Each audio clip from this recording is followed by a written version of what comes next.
กับทักทายสบายดีและสวัสดีครับพ่อแม่พี่น้องเนาะบอกว่าจะอยู่ในประเทศหรือว่าต่างประเทศก็ขอต้อนรับพี่น้องเข้าสู่ซองบาแพงเราเนื้ออีกคือเก่าคือเดิมพี่น้องวันนี้มาพบมาพอกับแพงค่ะจะพาพี่น้องเฮาไปอยู่ในนาพี่น้องไปใส่ปุ๋ยอยู่ในนาเนาะพี่น้องเพราะว่าเฮากับปลูกมาได้เกือบ2 อาทิตย์แล้วพี่น้องเฮาก็สิเริ่มไปหว่านปุ๋ยพี่น้องเพื่อบำรุงต้นข้าวให้มันมีความเขียวงามเนาะพี่น้องเอาเป็นว่าตอนนี้ก็สิพาพี่น้องเฮาออกเดินทางกันเลยพี่น้องตอนนี้เนาะพี่น้องเฮาก็กำลังย่างออกไปจากบ้านแล้วมาฮอดแคมส่วนแคมนาของข้าเจ้าครับเผอิญมีน้ำพี่น้องน้ำก็โคตรใหญ่พี่น้องนี่เมื่อคืนฝนตกโคตรแรงเลยพี่น้องนี่เฮาบ่ฮู้ว่าสิพาลูกข้ามไปแนวใดพี่น้องก็มีทั้งเมียทั้งลูกเด้อว่าสิย่างข้ามไปจักสิไปอยู่จุดใดก็บ่ฮู้เทื่อนะพี่น้อง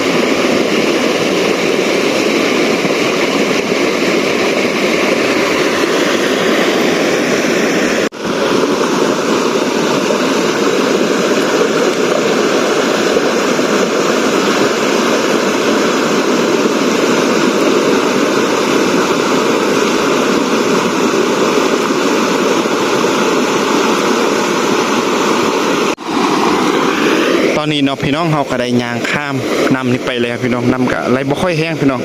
มันขุ่นมันใหญ่อยู่แต่ว่ามันบ่แห้งนะพี่น้อง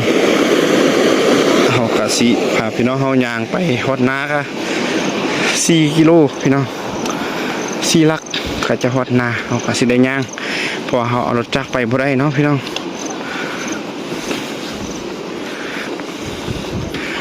แถวนี้ก็คือเขาจะปลูกมักเดือยพี่น้องส่วนมักเดือยก็ยังบ่ทันใหญ่ส่วนสลิข้าวโพดก็ใหญ่ขึ้นเล็กน้อยพี่น้องส่วนเจ้าน้อยขี้ดื้อก็ดิ้นน้ำไปน้ำพี่น้อง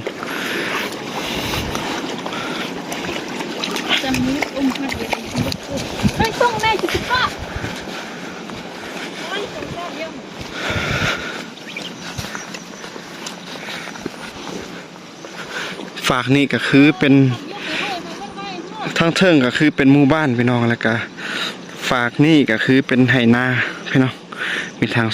เข้านาได้แล้วก็ส่วนสลิข้าวโพดเขาให้ไปนำนี่ก็คือภาพบรรยากาศระหว่างทางที่ว่าเราจะเดินทางไปนาเนาะพี่น้องก็พาพี่น้องเฮาเบิ่งส้มภาพบรรยากาศไปนำก่อนจะฮอดพุ่นเฮาก็สิได้เก็บภาพบรรยากาศเหล่านี้เพื่อให้พี่น้องทางบ้านเนาะโดยเฉพาะก็คือพี่น้อง FC เฮาทางต่างแดนเนาะบอกว่าจะฝั่งไทยบ่หรือกะพี่น้องทางอเมริกาพี่น้องทางออสเตรเลียแล้วก็พี่น้องทางฝรั่งเศสเนาะที่ว่าเข้ามารับชมซองของเฮาคลิปของเฮาก็จะได้รับชมภาพธรรมชาติที่ว่าบ้านนอกบ้านนาพี่น้องแล้วก็มีพี่น้อง FC เฮาหลายคนเนาะยังบ่ฮู้ว่าแพงอยู่ภาคใดของประเทศลาวเนาะที่ว่าคอมเมนต์มาอยู่ในคลิปของเฮาตอนนี้แพงก็สิได้บอกเนาะเพราะว่าแพงก็อยู่ในภาคเหนือพี่น้องภาคเหนือของประเทศลาวพี่น้องอยู่ในแขวงอุดมไซพี่น้องคำว่าภาษาไทยเขาก็เอ่ยว่าจังหวัดเนาะจังหวัดอุดมไซซึ่งอยู่ในภาคเหนือของประเทศลาวพี่น้องก็อยู่จุดใจกลางของภาคเหนือแหละพี่น้องเพราะว่าเขาก็อยู่ใจกลางภาคเหนือมีชายแดนติดกับเกือบทุกแขวงอยู่ในภาคเหนือเนาะพี่น้องก็ประมาณนี้เนาะพี่น้องต่อไปเขาก็จะได้เก็บภาพบรรยากาศจุดใดว่ามันวิวงามเขาก็สิเก็บมาฝากให้พี่น้องเขาได้เบิ่ง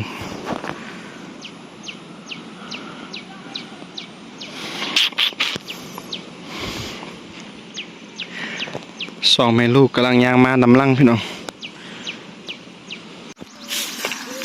ตอนนี้เนาะพี่น้องการเดินทางไปหน้าของเฮาก็ยังบ่ทันได้ฮอดเถื่อนะพี่น้องแต่ว่าก่อนไปเฮาก็สิได้เก็บภาพบรรยากาศระหว่างทางเพื่อให้พี่น้อง FC เฮาได้เบิ่งได้ชมการดำรงชีวิตการเฮ็ดไร่เฮ็ดสวนของชาวบ้านพี่น้องชาวบ้านที่ว่าอาศัยอยู่ในชนบทเนาะพี่น้องว่าการดำรงชีวิตของเฮาเฮ็ดอีหยังแด่เนาะก็คือที่ว่าเฮาได้ให้พี่น้องเฮาได้เบิ่งแล้วก็ได้ชี้แจงมาหลายคลิปนะการดำรงชีวิตของเฮาส่วนหลายก็เป็นชาวเกษตรกรพี่น้องเฮ็ดไร่ปลูกข้าวปลูกสาลีข้าวโพดแล้วก็เฮ็ดนาไปนำพี่น้องนาก็ส่วนหลายก็แม่นนาที่ว่าบ่ค่อยกว้างพี่น้องก็เป็นนาที่ว่าแคบตามรองห้วยพี่น้องส่วนหลายก็มีแต่ผู้สูงเนาะบ่คืออยู่ทางภาคใต้หรือว่าทางอื่น างบ้านเฮาส่วนหลายก็แม่นแต่ผู้น้อยผู้พี่น้องนาก็เป็นนาน้อยๆเนาะที่ว่าเฮาเฮ็ดตามรองแม่น้ำห้วยน้อยตามห้วยพี่น้องก็ประมาณนี้เนาะพี่น้องเดี๋ยวไปฮอดอยู่นาเฮาก็สิได้เก็บภาพให้พี่น้องเฮาได้เบิ่งอีกตื้มว่าสิเป็นจังไดเนาะมุมวิวสิงามบ่หรือว่าเป็นแนวใดก็คอยเบิ่งรับชมพร้อมกันพี่น้องป้าพี่น้องเบิ่งเส้นทางที่ว่าเฮาจะไปเต็มแต่แม่น้ำพี่น้องสายน้ำเต็มไปหมดเลยพี่น้องนี่นำกระไหลออกจากห้วยอยู่ยอดภูเทิงนะพี่น้องแล้วก็ไหลลงมาไปตามทางของเฮาไปกับสบายแนวนึงพี่น้องบ่มีขี้ต้มคันว่าบ่มีน้ำเต็มแต่ขี้ต้มเลยพี่น้องเฮาก็สิพาพี่น้องเฮาย่างไปใช้ชีวิตแบบบ้านๆไปเบิ่งวิถีชีวิตการดำรงชีวิตในแต่ละวันกับประมาณนี้นะพี่น้องไปให้ไปส่วนบางมือก็ฝนตกบางมือก็แดดออกช่วงนี้ส่วนหลายก็มีฝนเป็นหลักพี่น้อง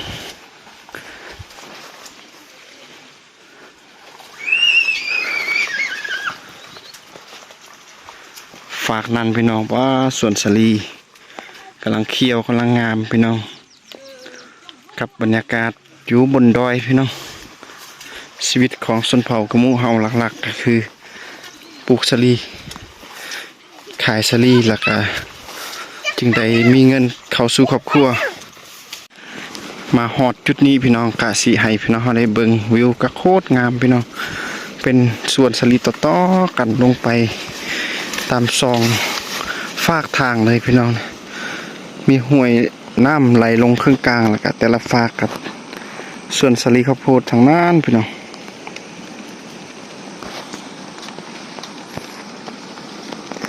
ส่วนเป้าหมายของเฮาก็คืออยู่เทิงคุณเนาะพี่น้องบอนที่ว่ามีตอไม้หั่นน่ะ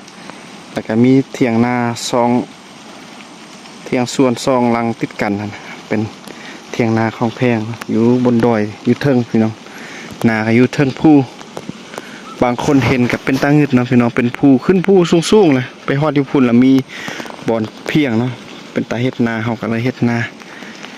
กะภาพบรรยากาศอยู่ในหมู่บ้านของเฮาพี่น้องยามนี้ก็ป้าพี่น้องคักขนาดพี่น้องสำหรับเหมาะสำหรับคนที่ว่ามักฮักกันผจญภัยหรือว่ากันไปเบิ่งภาพทิวทัศน์ธรรมชาติพี่น้องก็โคตรเขียวโคตรงามพี่น้องยามนี้นะเต็มไปด้วยสลีข้าวโพดแล้วก็ผลปลูกต่างๆอยู่ในส่วนในไห่พี่น้องมื้อนี้จุดประสงค์หลักของแพงก็คือจะพาพี่น้องเฮาไปหว่านปุ้ยเนาะพี่น้องเดี๋ยวไปฮอดอยู่ในหน้าเฮาก็สิให้พี่น้องเฮาได้เบิ่งเป็นปีแรกที่ว่าเฮาจะลองใส่ปุ้ยพี่น้องเพราะว่าแต่ละปีที่ผ่านมาเฮาก็เฮ็ดแบบธรรมชาติพี่น้องแต่ว่าต้นข้าวมันก็มีบ่อนงามแด่แล้วก็บ่อนบ่งามพี่น้องแล้วก็ปีนี้เฮาก็สิลองเปลี่ยนเบิ่งลองนำใส่เทคนิควิทยาศาสตร์ใส่ปุ๋ยเข้ามาช่วยคันว่ามันได้ผลผลิตดีหรือว่าต้นข้าวงามกว่าเก่าเนาะงามกว่าแต่ละปีที่ผ่านมาเฮาก็สิได้เปลี่ยนสิได้ซื้อปุ๋ยมาใส่เนาะพี่น้องแล้วก็ตอนนี้เฮากำลังเดินทางไปส่วน2แม่ลูกก็กำลังไปทางหน้าพุ่นเนาะพี่น้องตอนนี้เนาะพี่น้องเฮาก็กำลังย่างขึ้นไปสู่เป้าหมายของเฮาพี่น้องใกล้ๆจะฮอดแล้วนี่ได้ยินเสียงแม่น้ำไหลลงแห้งพี่น้องนี่อยู่บนนี่ก็คือเป็นสาลีข้าวโพดของน้องทรายพี่น้องก็ประมาณนี้เนาะงามปีนี้นะงามกว่าแต่ละปีที่ผ่านมาเนาะพี่น้องก็โอเคอยู่สำหรับปีนี้เนาะผลผลิตก็น่าจะได้หลายกว่าแต่ละปีแล้วก็ตอนนี้เราก็กำลังขึ้นไปหาเถียงนาพี่น้องก็คือที่แพงเคยเว้าหลายคลิปหั่นล่ะพี่น้องเป้าหมายของแพงก็คือแพงจะบ่ได้ให้พี่น้องเฮาส่วนหลายเนาะจะบ่ได้ถ่ายนาของตัวเองบ่ได้ถ่ายนาเจ้าของให้พี่น้อง FC เฮาเบิ่งเพราะว่าย้อนหยังก็คือเป้าหมายของแพงแม่นอยากให้พี่น้องเฮาชาวโลกเนาะหรือว่า FC ที่ว่าเข้ามาเบิ่งอยากให้พี่น้องเฮาได้เบิ่งภาพธรรมชาติบ้านเฮาพี่น้องอย่างเต็มตัวบ่คือมันมีเป็นของไผของมันเนาะพี่น้องคือซองของผู้อื่นเขาเจ้าอาจจะถ่ายนาเจ้าของเนาะให้พี่น้องเฮาได้เบิ่งก็สำหรับแพงแล้วจุดประสงค์ก็คืออยากให้พี่น้องเฮาได้เบิ่งภาพที่ว่าแพงจะเฮ็ดสมมุติแพงจะไปส่วนบ่แพงก็จะถ่ายแต่ส่วนให้พี่น้องเฮาได้เบิ่ง ภาพในนั่นเนาะพี่น้องคือว่าจะบ่ได้ถ่ายหน้าตัวเองพี่น้องเป้าหมายก็คืออยากให้พี่น้องเฮาได้เบิ่งแบบเต็มตัวเต็มรอยพี่น้องนี่คือมื้อนี้เนาะแพงไปแพงก็ได้เก็บภาพพี่น้องส่วนหลายก็สิได้เก็บภาพธรรมชาติเพราะว่าบางคนอาจจะเคยเห็นแต่ว่าบางคนเนาะสิบ่เคยเห็นพี่น้องก็ไปสามารถเข้าไปเบิ่งไว้ในซองของแพงได้พี่น้อง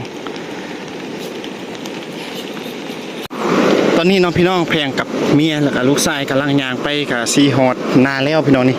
เสียงแม่น้ำพี่น้องนี่อยู่ลุ่มก็คือน้ำไหลบักแห้งพี่น้องแพงกับซีให้พี่น้องเขาได้เบิ่งภาพบรรยากาศอยู่จุดนี้ก่อนพี่น้องก็เป็นจุดที่ว่างามพิลึกพี่น้องงามคักงามอีหลีพี่น้องสำหรับ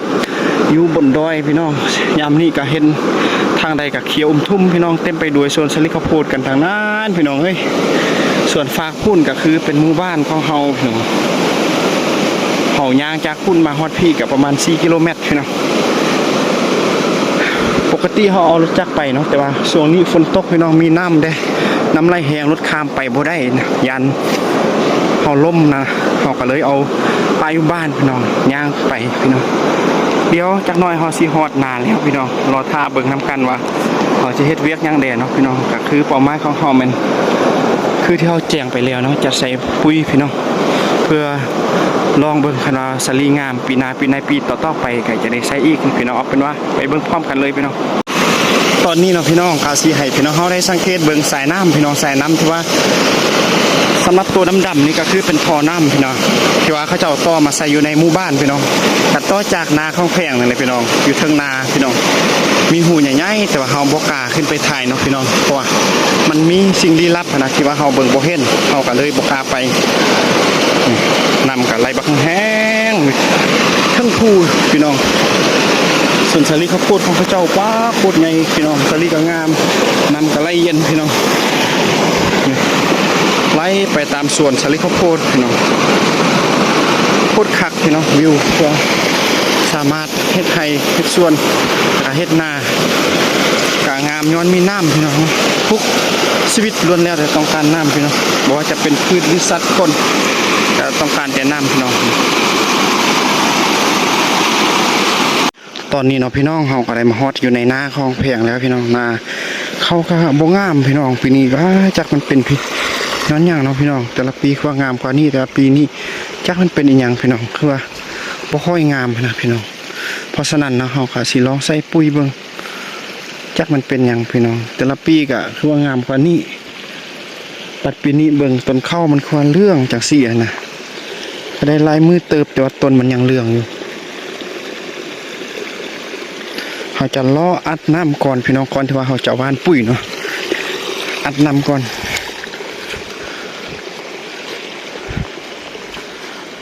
นาก็อยู่ผู้เด้พี่น้องบ่คือนาที่ว่าเขาเจ้าอยู่แคมห้วยพี่น้องอยู่บนดินเพียงดินต่ำนะเขางามแต่ของเฮาอยู่เทิงพี่น้องดินมันบ่ค่อยงาม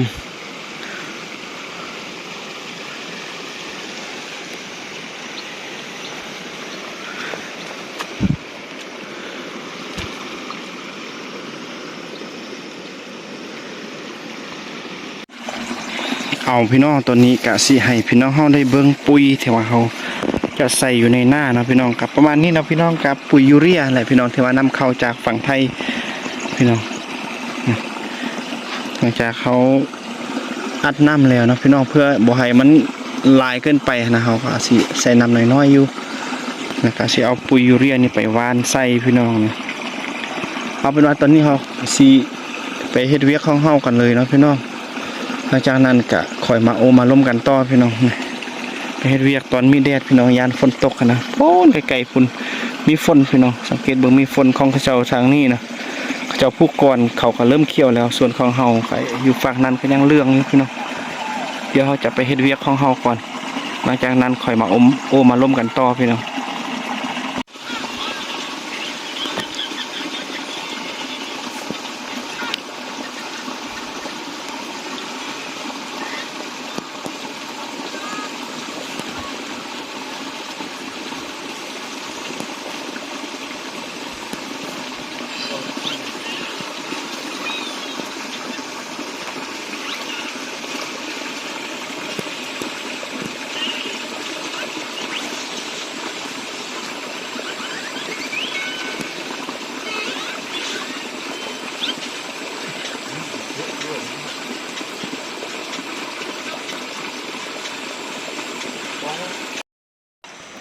เอาพี่น้องตอนนี้เนาะการหวานปุ้ยหรือว่าสารบำรุงเขาของเฮากับเธอสำเร็จเรียบร้อยกันแล้วพี่น้องแล้วก็ตอนนี้แพงก็สิได้ออกจากหน้าเข้าไปอยู่ในป่าพี่น้องไปหาหน่อไม้พี่น้องนี่อันนี้ก็คืออุปกรณ์หรือว่าแวกของเฮาที่ว่าเฮาจะใช้ในการขุดหน่อพี่น้องตอนนี้เฮาก็สิเข้าไปอยู่ในป่าเลยพี่น้องเพราะเวลาเขาเข้าไปอยู่ในป่าเฮาอาจสิบ่เห็นนะเพราะมันมืดเฮาก็สิบ่ได้ถ่ายพี่น้องหลังจากที่ว่าเฮาเอานอแล้วเฮาก็สิออกมาอยู่แคมป์หน้าเนาะไป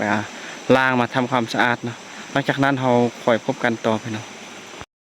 เอาเนาะพี่น้องตอนนี้เนาะแพงก็ได้ออกจากป่าแล้วพี่น้องว้าเถอะอยู่ในป่าค่ะโคตรมืดเลยพี่น้องแล้วก็ตัวยุ่งกับบักลายพี่น้องแพงกันเลยเอานอเนาะพี่น้องกับพอดีได้อยู่พอดีเต็มทงพี่น้องแต่ว่าแพงยังพอท่านได้ปอกเปลือกมันเถื่อนเนาะพี่น้องตอนนี้เนาะแพงกะสีออกจากส่วนนี้ไปหายามแฮวพี่น้องยามแฮวของน้องทรายพี่น้องน้องทรายก็ได้ว่างแฮวแต่กับบอทันไปยามเถื่อเนาะตอนนี้แพงกะสีพาพี่น้องเขาไปยามแฮวของน้องทรายเพื่อว่าจะมีสัตว์สาวสิ่งต่างๆบอกว่านูหรือว่าตัวจอนฟ้อนบอต่างๆเนาะบางทีมันอาจสิทึกเนาะเอาเป็นว่าตอนนี้เขาไปเบิ่งพร้อมกันเลยเนาะตอนนี้เนาะพี่น้องแพงกะสีพาพี่น้องเขาไปหายามแฮวพี่น้องแต่ว่าแพงยังประทันฮอดคือยังอยู่ในสวนสลีของเขาเจ้าอยู่ส่วนกับสลีก็งามอยู่พี่น้องนี่เต็มไปด้วยสลีที่ว่ากำลังเขียวกำลังออกดอกบานส่วนของเขาเจ้าปลูกก่อนกับมีเม็ดจนแก่แล้วเนาะแต่ว่าบางบอนกับยังกำลังออกดอกออกห่วงอยู่พี่น้อง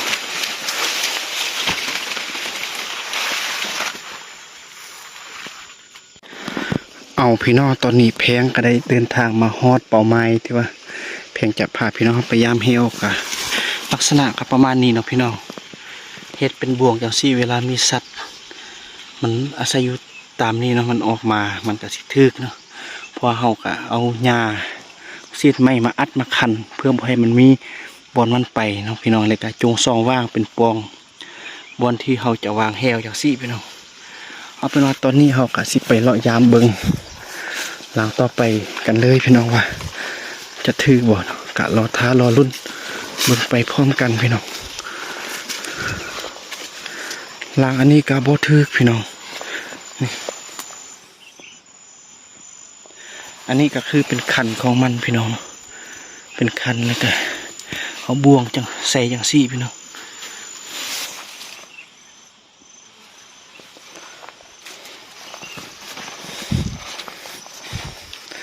เขาใส่อยู่ในแคมส่วนสลีข้าวโพดพี่น้องเพื่อมันมักมีสัตว์ออกจากป่าแถวนั้นนะพี่น้องแล้วก็เข้ามาอยู่ในส่วนคันว่ามันมาแถวนี้มันก็สิทึกบ่วงลางนี้กับบ่ทึกพี่น้องเดินทางต่อโอ้มันบ่ทึกเลยพี่น้องสงสัยมันสิบ่มานนะพี่น้องนี่อันนี้กับบ่ทึก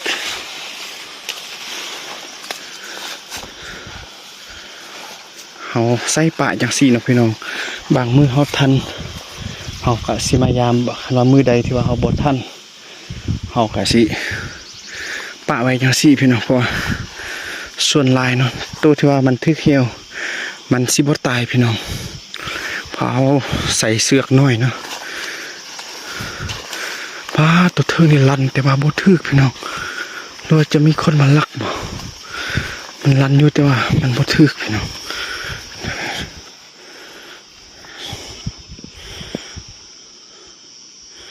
เดี๋ยวเขาจะใส่ต่อเลยพี่น้องใส่ปะบนนี้ต่อพี่น้องเอาพี่น้องสำหรับการมายามแฮวหรือกับดักสัตว์ที่ว่าน้องทรายวางไว้กะยามเป็นเทียบหอยแต่ว่าบ่ทึกพี่น้องลันละล่าสองลางพี่น้องแต่ว่าบ่ทึกตัวยังพี่น้องก็น่าจะแม่นสัตว์ที่ว่ามันมาขามบ่วงเนาะแต่ว่ามันบ่ทึกนะพี่น้องค่ะตอนนี้แพงกะสิได้กลับไปหาลูกหาเมียอยู่เที่ยงหน้าพี่น้องพอเขาเจ้ารอท่าอยู่พุ่นเนาะเพียงก็สิเอานอไปให้เมียล่างแล้วก็ปอกอยู่พุ่นเนาะพี่น้องเอาเป็นว่าก่อนสิว่ากลับไปหานะเมียกับลูกนั่นก็สิให้พี่น้องเขาได้เบิ่งภาพธรรมชาติอยู่ในบ้านป่าแพงเนาะจุดนี้ว่าสิเป็นจังใดไปเบิ่งไปชมพร้อมกันเลยพี่น้องตอนนี้พี่น้องแพงก็สิให้พี่น้องเขาได้สังเกตวิว ธรรมชาติหรือว่าสวนสาลีข้าวโพดของพี่น้องชาวบ้านที่ว่าอาศัยอยู่ในชนบทของประเทศลาวเนาะพี่น้องโดยเฉพาะก็คือชนเผ่ากะมุพี่น้องนี่แพงก็อยู่จุดสูงหั่นแหละพี่น้องจุดที่ว่าสูงสมควรแถวนี้ก็สามารถเห็นได้ชัดเลยพี่น้องนี่ใกล้ๆพุ่นก็สิคือเป็นหมู่บ้านพี่น้องส่วนฝากนี่ก็คือให้นาหัวส่วนพี่น้องก็ประมาณนี้เนาะพี่น้องจุดที่ว่าแพงอยากให้พี่น้องได้เบิ่งก็โคตรงามพี่น้องอยู่จุดสูงสามารถเห็นวิถีชีวิตของคนที่ว่าอาศัยอยู่ในชนบทพี่น้องก็ตอนนี้แพงก็สิได้กลับก่อนพี่น้องไปพบกันอยู่เถียงนาพี่น้องตอนนี้เนาะเส้นทางระหว่างทางที่ว่าแพงกลับไปหาลูกค้าเมียแพงก็ได้จับแมงอันนี้พี่น้องเป็นแมงไม้ชนิดหนึ่งนะที่ว่าเราสามารถกินได้พี่น้องมันคล้ายคือกับแมงแคงพี่น้องแต่ว่ามันบกคิ้วนะแมงแคงมันมีลักษณะที่ว่าคิ้วน้อยหนึ่งนะอันนี้เราสามารถจี้กินได้พี่น้องคล้ายคือกับแมงแคงกันเลยพี่น้องเอาพี่น้องมาฮอดจุดนี้ก็เป็นอีกจุดหนึ่งที่ว่าแพงอยากให้พี่น้องเราได้สังเกตเบิ่งทงนาของแพงครับเขาเจ้าเนาะพี่น้องอยู่ติดกันจังซี่เลยพี่น้องนี่เห็นบ่นากับนาอยู่บนดอยพี่น้องทางใดก็เป็นผู้หมดพี่น้องแต่ว่ามันมีบ่อนเพียงแล้วก็มีหูนำออกหูพี่น้องอยู่ตีนผู้เนาะเฮาก็เลยต่อแล้วก็ลงมาเฮ็ดนาแบบบันไดพี่น้องคณะอยู่ภาคเหนือของประเทศไทยส่วนหลายเขาเจ้าเฮ็ดนาบันไดอยู่บ้านเฮาก็คือกันพี่น้องบอนใดที่ว่ามันสามารถเฮ็ดให้เฮ็ดเป็นไรเพื่อปลูกข้าวหน้าเฮาก็สามารถเฮ็ดได้คือกันพี่น้องนี่ก็ประมาณนี้เนาะพี่น้องส่วนใกล้ๆพุ่นก็คือเป็นหมู่บ้านของเขาเจ้าอีกบ้านหนึงที่ว่ามีชายแดนติดจอดกับบ้านของเฮาพี่น้องแถวนี้ก็แม่นแต่ผู้สูงเด้อพี่น้องสังเกตเบิ่งก็แม่นแต่ผู้แม่นแต่พาพี่น้องบ่มีทงเพียงแต่ว่าประชาชนเฮาส่วนหลายมีความเข้มแข็งสามารถออกให้งานได้ทุกพื้นที่ของหมู่บ้านพี่น้องบอกว่าจะอยู่สูงอยู่ต่ำอยู่ผู้อยู่ผาก็สามารถขึ้นไปเฮ็ดได้ขอเพียงแต่ผลผลิตมันงามพี่น้องผลผลิตมันโอเคเฮาก็สามารถเฮ็ดได้หมดพี่น้องเพราะว่าชนเผ่าเฮาก็เป็นชนเผ่าหนึ่งที่ว่ามักฮักในการออกให้งานและก็เป็นชนเผ่าที่มักอยู่กับธรรมชาติพี่น้องติดพันกับธรรมชาติก็ให้พี่น้องเฮาได้เห็นแบบชัดเจนจังซี่เนาะพี่น้องเอาพี่น้องตอนนี้เนาะแพงครับก็ได้กลับมาฮอดบอนลูกชายกับเมียอยู่แล้วพี่น้องนี่เมียก็กำลังปอกนอที่ว่าแพงออกมาเนาะพี่น้องเดี๋ยวจะให้พี่น้องเฮาเบิ่ง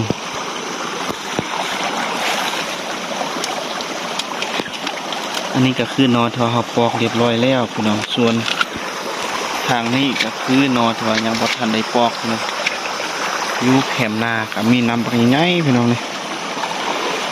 น้ำมิใหญ่ไรใสเย็นดีพี่น้อง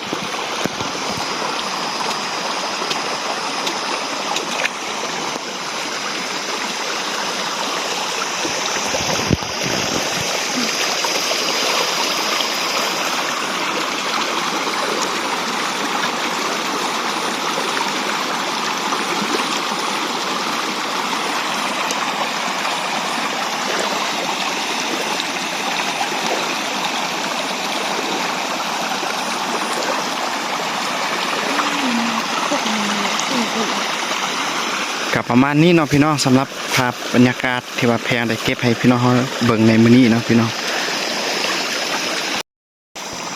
เอาเนาะพี่น้องสำหรับมื้อนี้แพงก็ได้ให้พี่น้องเขาได้เบิ่งภาพธรรมชาติและการมาเฮ็ดเวียกกิจกรรมประจำวันของแพงในมื้อนี้เนาะก็ให้พี่น้องเขาได้เบิ่งตอนวานปุ้ยแล้วก็ไปซอกนอได้พี่น้องแต่ว่าแพงก็บ่ได้เก็บภาพให้พี่น้องเขาได้เบิ่งตอนแพงขุดนอเพราะว่ามันมืดโพดอยู่ในป่าอีกอย่างก็มียุงได้ตัวยุงบักไล่ๆเขาก็เลยหิบกลับนะพี่น้องแล้วสุดท้ายนี้พี่น้องแพงก็อยากฝากซองอีกคือเก่าคือเดิมเด้อพี่น้องเนาะบอกว่าจะเป็นพี่น้องต่างแดนเนาะโดยเฉพาะก็คือพี่น้องฝั่งไทยและกับพี่น้องทางอเมริกาและกับพี่น้องออสเตรเลียและกับฝรั่งเศสที่ว่าเขารับชมในซองของแพงเขาติดตามใหม่บางคนก็สิได้ติดตามเก่าคนเก่าบางคนก็เข้ามาใหม่แล้วก็อย่าลืมเข้าไปเบิ่งกดติดตามซองของเฮาเด้อพี่น้อง